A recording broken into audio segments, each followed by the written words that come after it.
Hey everybody, it's Bob Lutz, Paul Suellentrop. It's been way too long since we talked Shocker basketball. We've got something to talk about today. Their schedule has been finalized and released through the Athletic Media Relations Department, and it's a really good schedule. I'm the first guy that's going to criticize the schedule, as you know, Paul, but there's not much to criticize with this one. Yeah, I think if you're a person who likes to look back in the 60s schedules and early 70s when they played a lot of Big Ten and a lot of really good opponents, this one is gonna make you feel good because they've got some really good names on this. Maybe some teams that are better names than they are performers, but it's still a very good schedule, I think. And it starts with a home game against New Mexico State, which probably isn't going to be a pushover. Then you go all the way up to Sioux Falls, South Dakota, to play Memphis, which I'm still not sure I quite understand that. But a really good start to the schedule, and it just kind of builds momentum throughout. And it's kind of a nostalgia tour through the old Missouri Valley Conference with New Mexico State, Memphis, Tulsa, St. Louis, and Detroit, all former Valley members. You stole that thunder from me.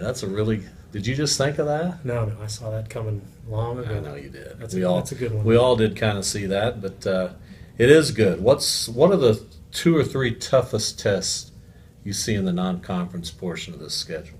I think Memphis really jumps out at you. They're going to be pretty good, playing on a neutral court. That'll be interesting. I think at Utah's supposed to be very good this year. And then the third one, I guess maybe we'll wait and see what happens in the Diamond Head Classic. I think Nebraska has all 5 starters back from a team that made the NCAA tournament, and there's a chance they could match up in the second round out there in Hawaii. You'd be inclined to say maybe St. Louis, the Intrust Bank Arena game coming up December 6th, but the Billikens lose a lot from that really outstanding team. What about the Missouri Valley Conference portion of the schedule? Is this 18-0 waiting to happen again? Boy, that's a good question. How flippant is that, by the way? I think there's 9 Valley coaches who are probably getting tired of the Wichita attitude about, the dominance. I don't think they'll go 18-0. You just think the odds would be tremendously against it. But somebody in the Valley or a few teams in the Valley are really going to have to step up and show that they can play with Wichita State. A really good Valley schedule that starts with a New Year's Eve game at Drake. There's no better place to be on New Year's Eve than Des Moines and the Knapp Center. It'll be crazy. I'm sure they'll be handing out party favors and all kinds of confetti.